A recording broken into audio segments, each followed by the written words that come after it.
Sir, thank you so much for joining us here at Utah Valley.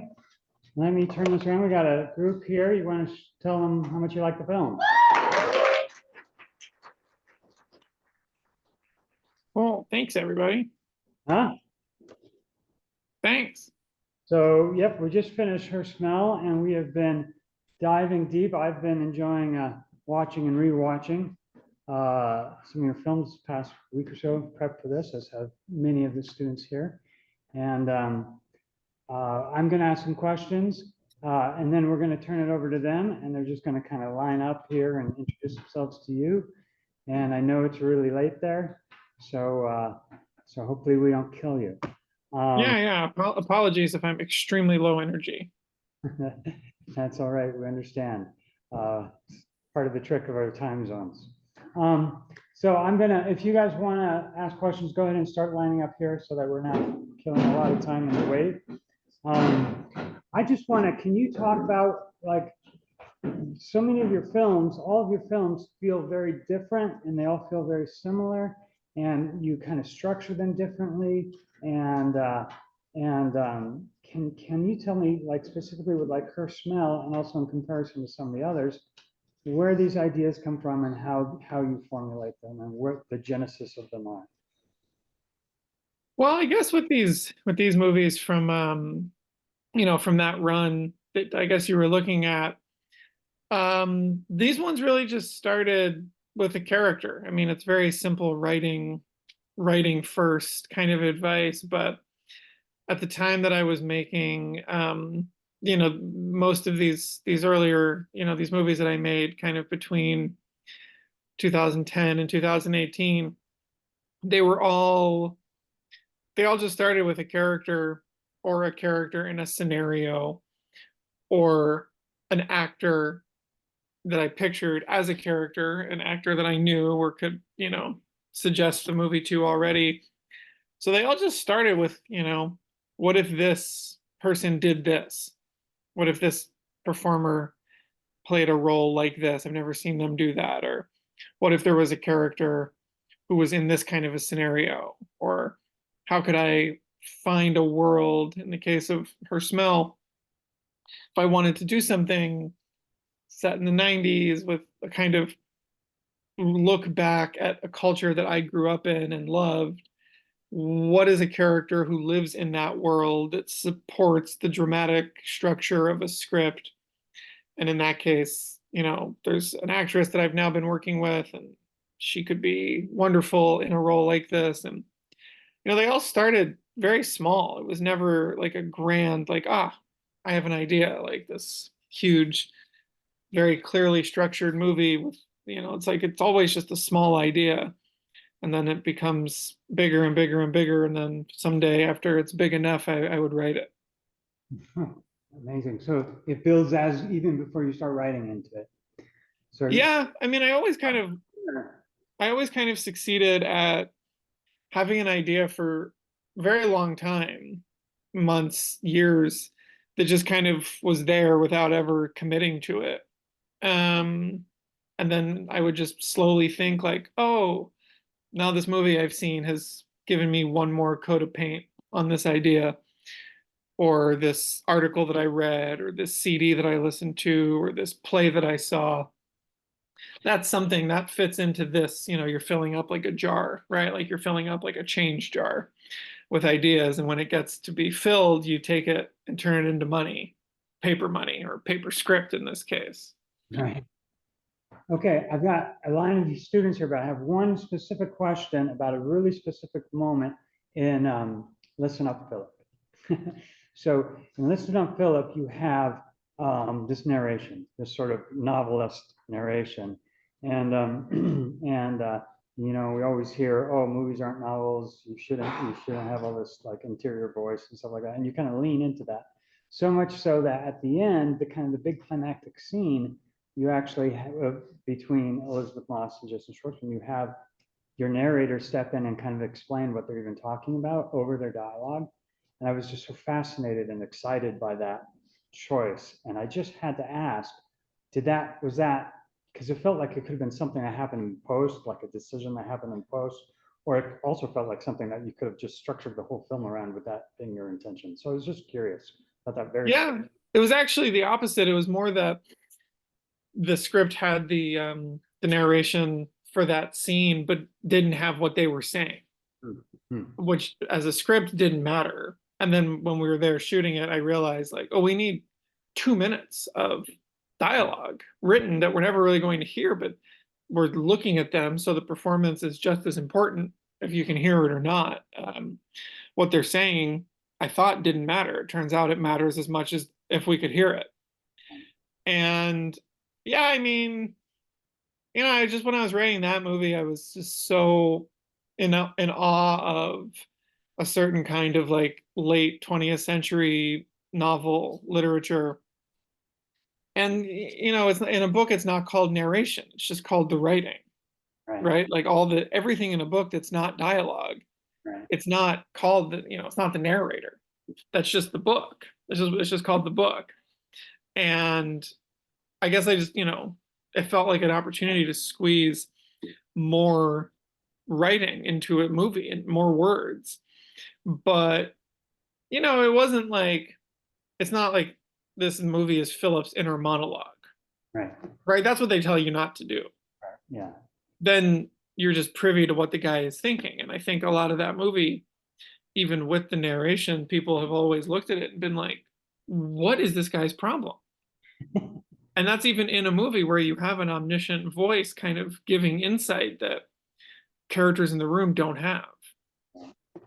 And that to me is the quality in a great book of, I mean, the book can be very thorny in its depiction of a character, and the writing, the prose can tell you things, but it doesn't solve the character for you. It just gives you omniscient insight. And I was so enamored of this kind of book. I just felt like I wanted to write something like that. I knew I could never create 300-400 pages of fiction, but I could squeeze more words into a script. And but that scene's a great example. Like the script was always like, we during these scenes we would we'd have somebody on set reading the narration so that the timing would work out.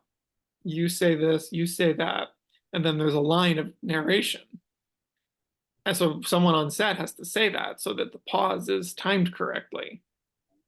It was all very organic. Nothing was decided later. We didn't go back and say, oh, this scene that kind of failed in the shooting would really benefit from a little bit more narration. Like, no, we pretty much did what was written. Wonderful. Thank you. I'm a big fan. We've got a list here. We're just going to turn it over to them. And if you start to get tired so you can't function, just let us know. Okay.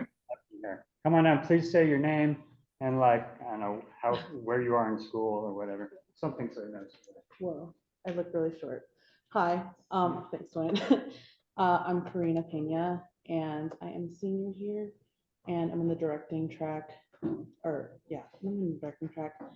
And first, I just want to say, this is my first time watching Her Smell, and I fell in love with it. It is so, I'm a sucker for high intensity scenes like that, so you really nailed it with it. It was so great. But my question is, I'm just curious about what your rehearsal process is like. What's the rehearsal process like? Yeah, thanks for saying all that. I'm glad you enjoyed it. This movie was kind of this miracle that was unprecedented in the experience of all the actors, including actors that have been doing this for 20 years. In the case of some of these longtime performers, is that because this movie, Her Smell, that you just watched, was like conceived, and I'm just talking about this other movie, is like I was so enamored by fiction. This movie was so much like a theater piece for me. I just desperately wanted to find a way to rehearse, because people always say, like, on movies back in the 70s and the 80s, like you'd have a month of rehearsal. All these movies with these iconic performances, like, yeah, they had a month. And on an independent movie now, they don't do that at all anymore. But on a smaller movie, if you start on a Monday, your actor might be landing from their last thing on a Saturday. Like you might be fitting them on a Sunday. So it's just not a part of it's just not, you can't afford it.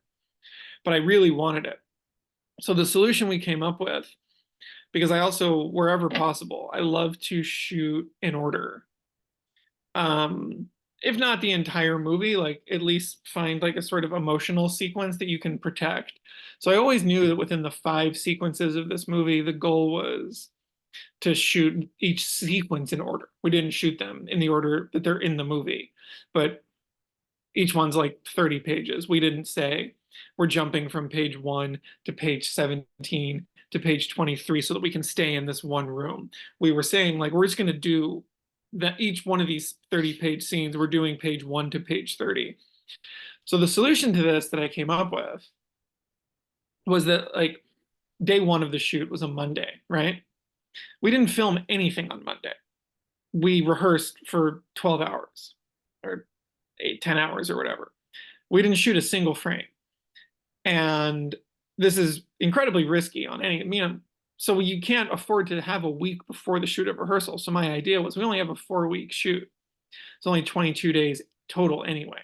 So my idea was I think we can shoot this 140-page script in 18 days because I'm going to give up 4 days of filming to rehearse so that when we're filming, it's electrified and we've already solved everything and we never need to stop and say, where do I go? What is my blocking? Can I get this prop here? What is this scene really about? Where is the camera supposed to be? We took a day to just solve all of that and create this kind of performative logic that the script supervisor just on this rehearsal day worked harder than anybody, taking notes, saying like, okay, now you're going to walk here. You go to the bar, you're grabbing a drink, you're going to open it on this line, then you cross that way, and then the camera goes this way. And then we're going to go out into like, we just figured out everything on these rehearsals. So we really did rehearse in a very, very, very, very slow way for every sequence of the movie. Except for the one that's very static and slow. We didn't do a full day of rehearsal for that, but because the blocking on that was very simple and we filmed that last, we felt like we were pretty comfortable just doing it. But all the complicated ones, we took a full day and didn't film anything, which, was a risk, but it created a sort of readiness to the filming that was really fun and really kind of like, all right, guys, like it's Tuesday, it's day 2, but we're finally going to shoot something. No, we have no more questions. We solved everything yesterday. Let's just do it over and over again at high speed. And we'll do 10 pages today. And that's the day. And then we'll do 10 pages the next day and so on. That's cool. It paid off. So yeah, I mean, if you're saying you're on a directing track, like this is just me saying everybody does everything the same, right? Like 99 out of 100 productions are scheduled, structured, shot the same way, even though 100 productions are 100 different scripts with 100 different characters. But everybody just says like, yeah, day 1 we're doing this. Everything downstairs in the house is day 1. And then day 2 we're going to go upstairs. Even though all these scenes traverse upstairs and downstairs, it's just easier for us to block shoot. And they'll say this about a family movie set at Christmas time and a horror movie and a haunted house. They'll say this about everything.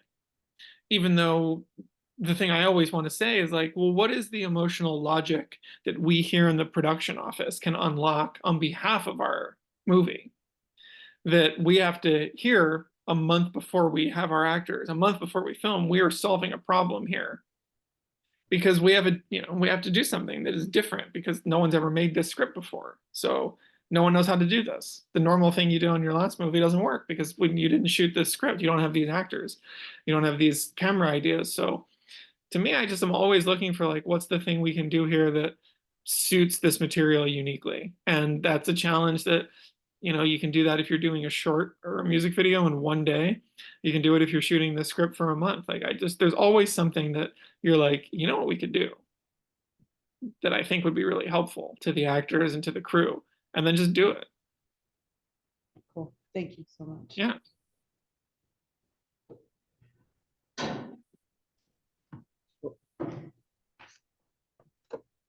Hey Alex, my name is James Loveland. I'm a director. I'm a junior here.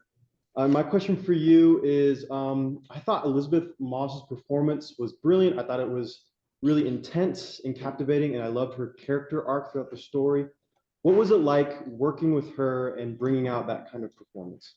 Well, this was our third movie, so there was, I mean, there was no work.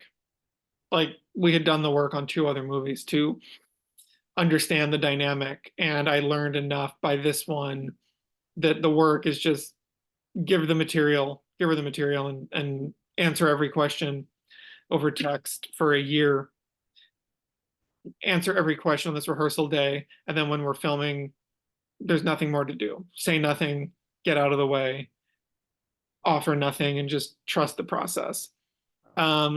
Which is advice for, and I would say that about any actor.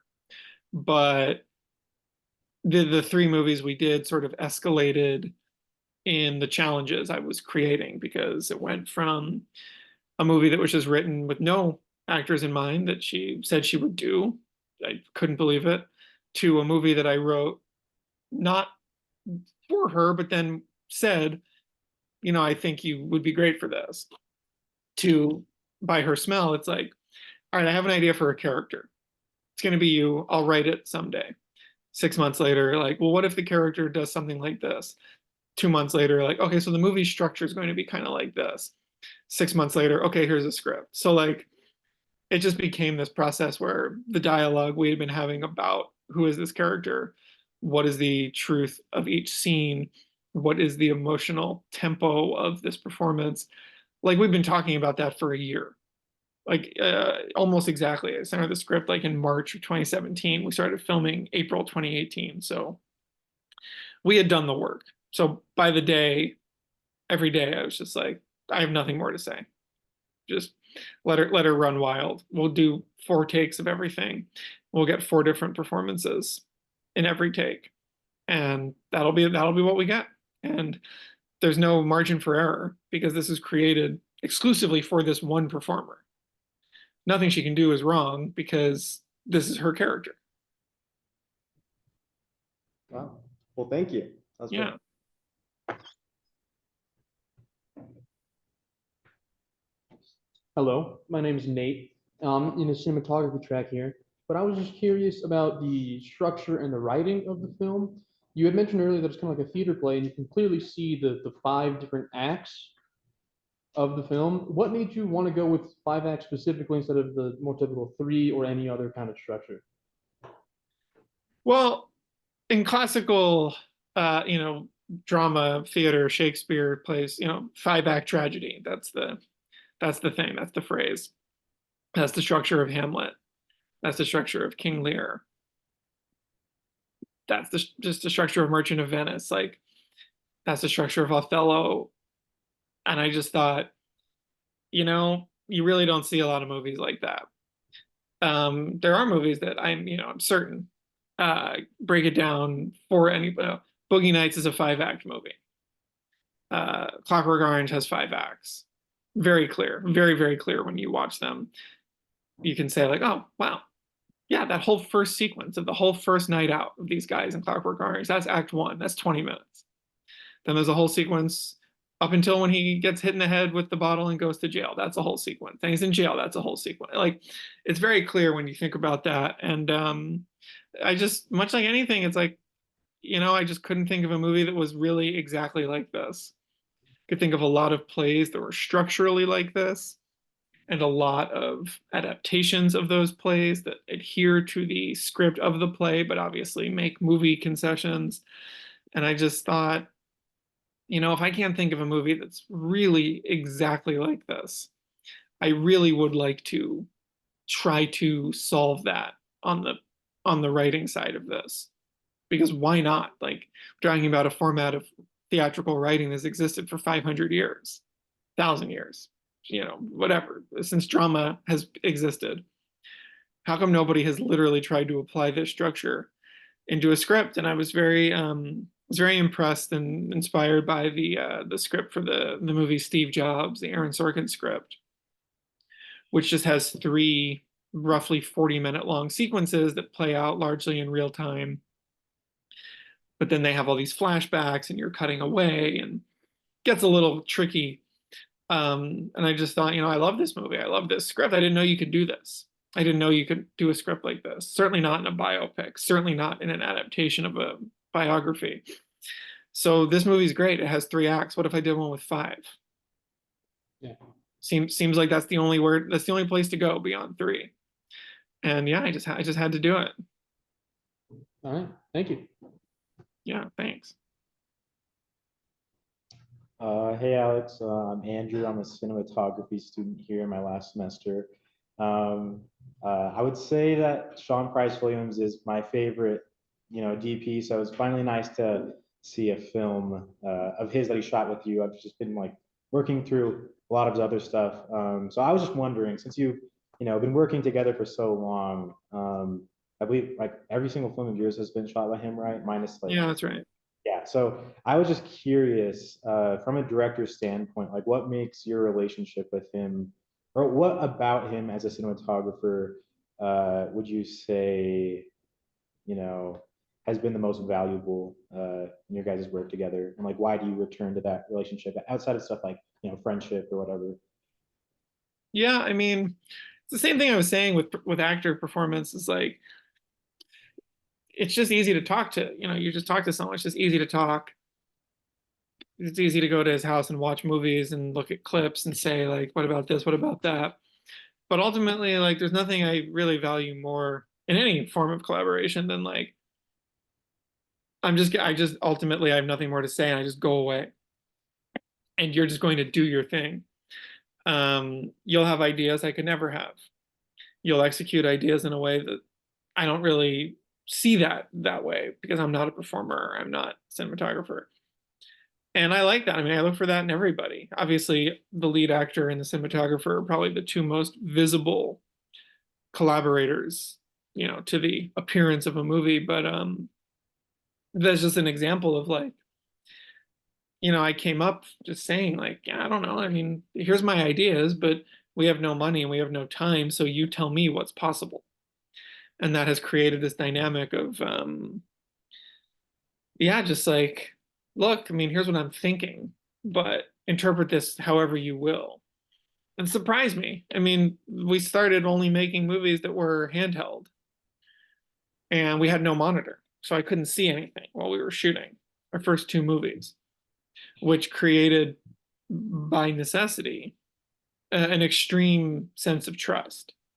I wouldn't, you had to send the film away. I wouldn't see a frame for 3 weeks, 2 weeks after we shot the movie. And that created this like this overwhelming sense of like, yeah, he's fine. I trust him. I complete faith that when I see these images in 2 or 3 weeks, I'll be very happy with them. And then later we had bigger budgets and we had a monitor and we had playback. And I still was just like, yeah, I mean, just do your thing, especially you look at the middle of this movie, which is all handheld, and it's not like we rehearsed it, like I said, but it's not like we blocked out every single frame. He watched the actors rehearse it and said, all right, I think I know what I'm going to do. And you see the middle act of the movie is quite chaotic, and I couldn't plan some of those moments. I couldn't design them, but just put him in the room with the actors and he'll figure out the right thing to do. But then also can be very technical, like the whole part in the recording studio, which is highly geometric and really mathematical with the way the coverage plays out and using a piece of glass, a window in the middle of the room. That's really not instinctual. That's very precise. It required a lot of slow planning, and he was good at that too. So yeah, my answer is the same. It's just like, yeah, I mean, you just find someone who can do whatever it is that they do and just they're your translator. Like just say what you want and then they'll translate it into their art and then you'll just go away. If I can ask like a quick second follow-up to that, where I believe I remember I heard you talking about like Frownland on some of these podcasts like forever ago. Was Frownland, is that where you first became aware of Sean, or is that what influenced you to want to work with him? How did that collaborate? Yeah, I mean, Sean and I worked together in a video store. When I was in college, I got hired at the video store that had been my store of choice, but he also worked there. And he just was the guy who worked there, who I always said, like, has anybody quit yet? Do you have a position for me? Then I got hired, and then he got fired. And then like 2 years later, we saw him at the movie. And I saw him at the movies 5, 6 days a week. He's always talking about going to shoot stuff. And then one day he's like, oh, this movie I've been shooting is playing. And it was Frownland. And I was like, wait, like you did, like you could do this? Like, how did you do that? I think, you seem unimpressive because I've never seen you do anything other than rent videos to people and sit in a movie theater. I've never seen you create something, and what you've created is so far beyond my comprehension of what is possible with the resources that people like us have. And yeah, within about, I would say, a year and a half after seeing that initial Frownland screening, we were making a movie together. Thank you. Yeah. Hi, my name is Abram. I am also in the cinematography track. I'm a junior. My question is, what is like your research process to get into like the headspace of writing such of like an eccentric character?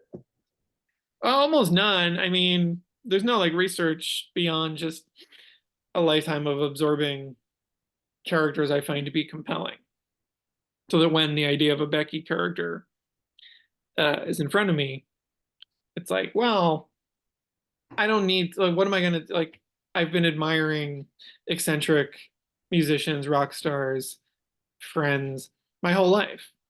How do I siphon these things that I love about various personalities into this character as I see her? Like, okay, so she's going to be played by Lizzie. So Lizzie's like a 5'3", little blonde woman. Like, so what can I put in this character that's going to play well when this is the performer doing it?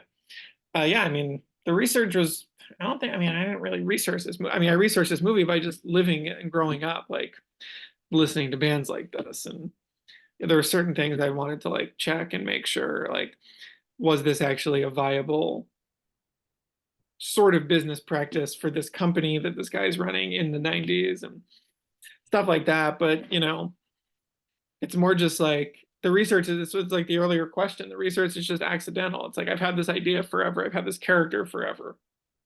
And then at some point they have those like things at the supermarket that are like, like a magazine at the checkout of the supermarket that's like about the JFK assassination, or like there'll be one that's like, Elton John, a life.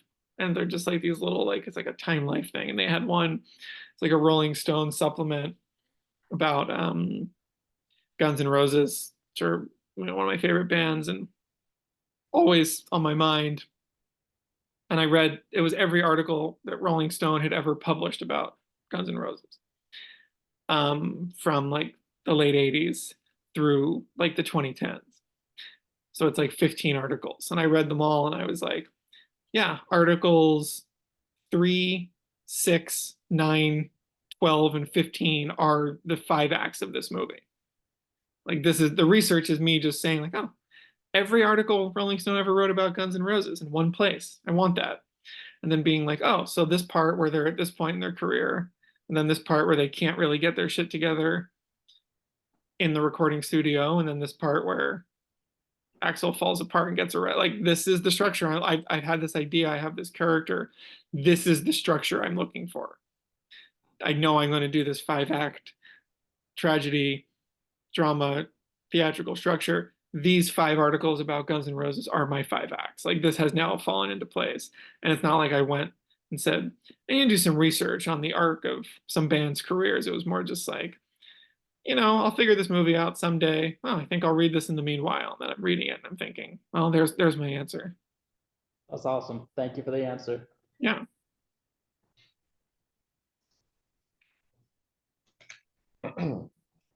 Hey, I'm Sky Crivello, and I really love like the constant droning noises and all the tense scenes. I think it was a really smart decision to just ramp up the mood. And I was just curious what the process of, I guess, the inspiration for that inclusion, and also like when you knew that, you added the right amount of noise in the end. Yeah, I mean, the a lot of that It is sound design, but a lot of it is score. There's a lot of stuff in the movie that sounds like music score, but is actually sound design. And there's a lot of stuff in the movie that sounds like sound design, but is actually the score.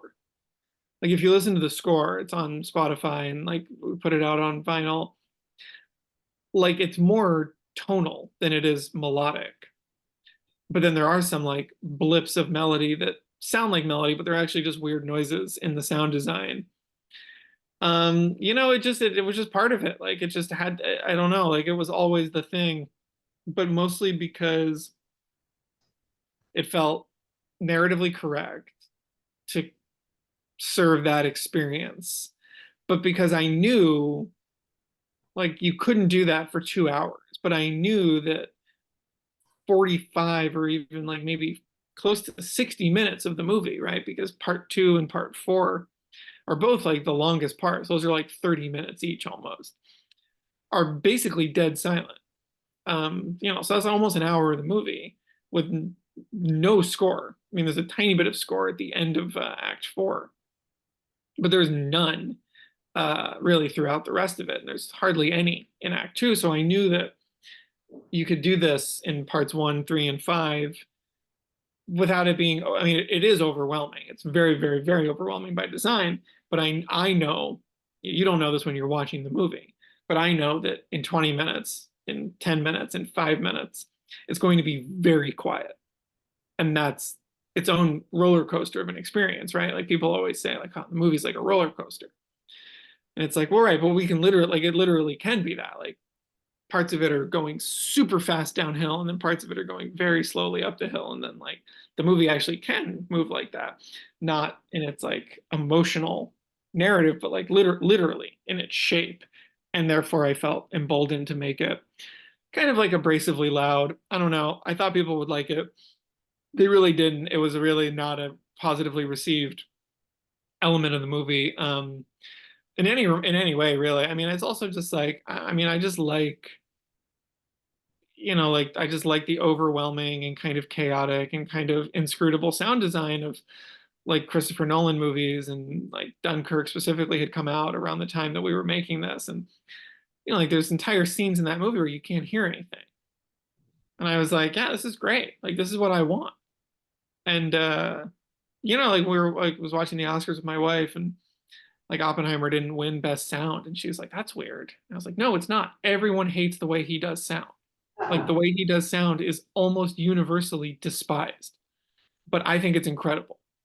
It doesn't get in the way of people liking the movies, but it does get in the way of a lot of people loving the movies because they're just like, I don't understand this scene. You can't hear what people are saying in this scene. All of his movies have scenes where people have shit on their face and you can't hear what they're saying. And I'm just like, yeah, that's great. Like that's fine. I'm okay with that. I want to do something like that. And I did it, and people were just like, yeah, we don't like this. Like I like it's it's like the shit people say now where it's like, oh, you watch TV, you can't hear anything. You got to turn it up and turn it. I'm like, okay, that's fine. Like if you can't understand it, that's a problem. But like, I don't need to hear every single word. This isn't, that's ludicrous. Like who cares about that? Do you hear every single word in a song when you're at a concert? Like it's just experiential. And I don't know, I like that more than most people, I guess. I thought it was cool, but thank you. Yeah, I thought, it's supposed to be cool. Hello, good evening. First of all, I think the movie was very good. I like it. And well, my question is, I think it's a little bit more personal for you. Well, in life, there's ups and downs, right? And so my question is, what inspires you to keep going and tell stories? But geez, I don't really know how to answer that. I mean, I haven't made it. I made this movie like 6 years ago. I haven't made anything since then, really. Like I made a lot of shorter things and music videos and documentaries and stuff. But so at the moment, nothing. Which is probably not the answer you're looking for. Yeah, I mean, if you'd asked me this question the year this movie came out, I would have said, what inspires me is this endless well of creativity that I like to feed off of from dozens at this point of my collaborators, right? The cinematographer I've worked with many times, actress I've worked with many times, sound designer, editor, What inspired me was that I felt like I had this big group of people that I just loved seeing work. And I was always coming up with the next movie sort of in response to the last one. Like, the last one is very quiet, so this one must be very loud.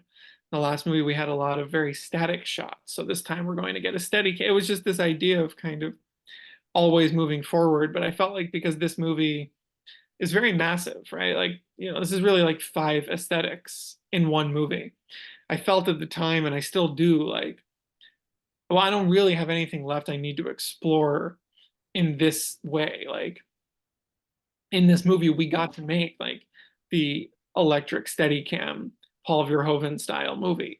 We got to make the slow cinema style every shot is locked off movie. We got to make the like totally insane handheld movie. And after this, I just was like, yeah, I don't know. I mean, I don't really know how to challenge all these people anymore. I'll never, for this actress I've now worked with 3 times, like, I'll never think of something more insane than this script for her, right? Like, we had made these movies where I kept trying to come up with another thing to challenge, and then in this, it's like, well, she's basically playing like 5 of the most insane characters she's ever played, right? Like, she's not doing one performance. So I was searching, and I still am, like, well, if I could ever do anything again, it's like it goes beyond this, right? Like, it's harder for an actor, it's harder for us as a crew, it's harder. It's 140 pages in 18 days where we give up day, like I was saying. Like, if I come up with something that was like, I found the next level, I know where to go now, I'd be very proud of myself. But so what always inspired me was like, well, what's the thing we haven't done? Or what's the thing we scratched the surface of that we can go really deep on with this script now? That was always really, that was it. I mean, that was what moved me forward from, I made 4 movies in like 2013, 14, 16, and this movie in 18. So it's like, 4 movies in 5 years pretty much. And it was just really fast because there was always this thing that we hadn't done, this thing that I wanted to unlock. And then I kind of just ran out of those things, at least at the budget level that will ever be accessible to me. So yeah, I don't know. Okay, thanks. Yeah. Guys, we got 2 more people. Does that sound cool to you? Yeah, that sounds great. Hey Alex, my name is Easy. I'm in the cinematography track, and I was gonna ask the same question about the sound because I thought it was like super cool, but you already answered that. So now I have to ask other question. Fair. And I just basically wanted to know, like, what's your next project? Are you working on something new, or like what do you want to do next? Yeah, I mean, I've made like in the last couple of years, like kind of since the pandemic ended, like, I don't know, like maybe close to 15 music videos, which have been really rewarding in many ways. That allows me to kind of continue this creative relationship with a lot of people. But yeah, I mean, I'm finishing this movie now. It's like a kind of like an experimental, prismatic, kaleidoscopic portrait of the band Pavement, the 90s band who have reunited in the last few years. So I'm kind of making this Pavement movie. I have been for about 4 years now. That's kind of a documentary, but it's also like kind of, I wrote it. So it's like this blend of styles where some parts of it are just observational documentary. Some parts of it are fictional scenes that we've created, but we film them in a way that they look like a documentary. Some scenes are highly scripted. It just sort of blends these formats, but it's I've never seen anything like it. So much like my 5-act structure. I just thought, like, yeah, that's maybe a valid way to make a movie. It's a valid way to make like a band documentary, of which we have thousands, and most of them are terrible, but they're all watchable if they're even remotely well done. So yeah, that's almost done. That should be around within the next, I don't know, somewhere this year if I'm lucky. Nice, nice. I'm excited to see that. Yeah, it's very strange. I mean, it's like much like this. It's just this huge, sweeping, 130-minute long 90s rock epic.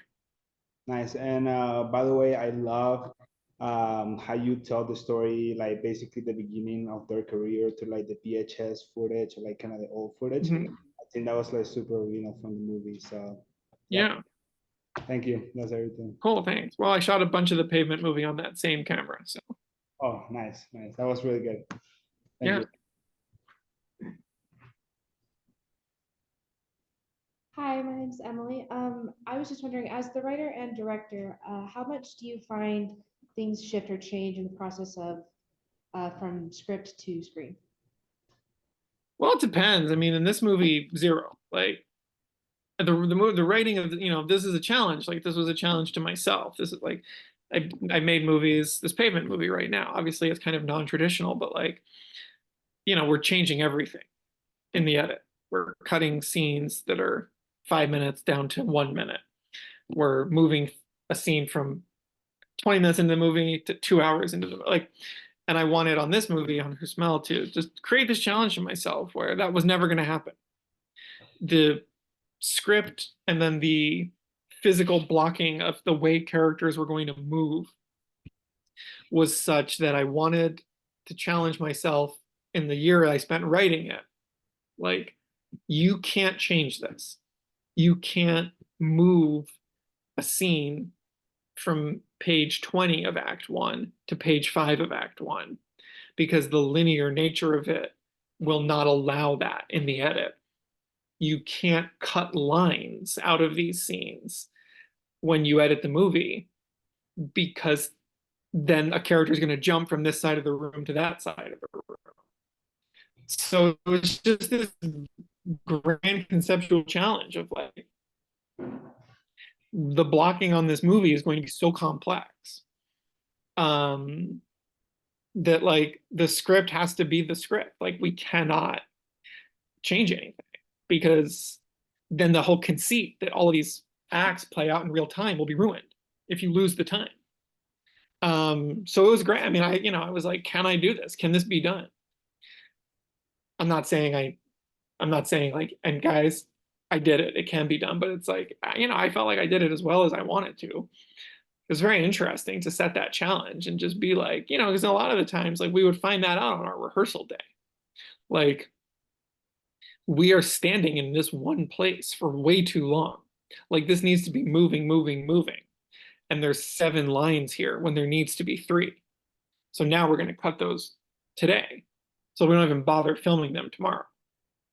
And that was really valuable. So, but I mean, Listen Up, Philip, which was, referenced earlier.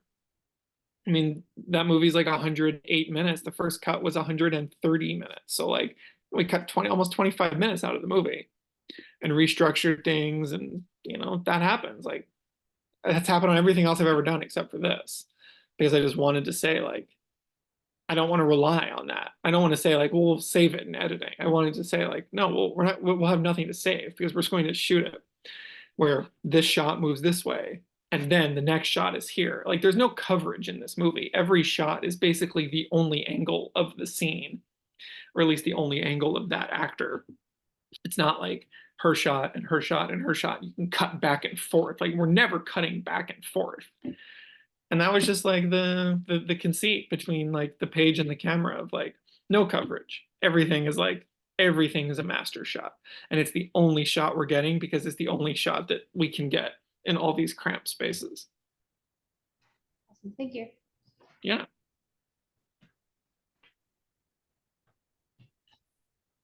Well, Alex, thank you for staying up so late with us. Yeah, thanks. Thanks for having me. Great movie.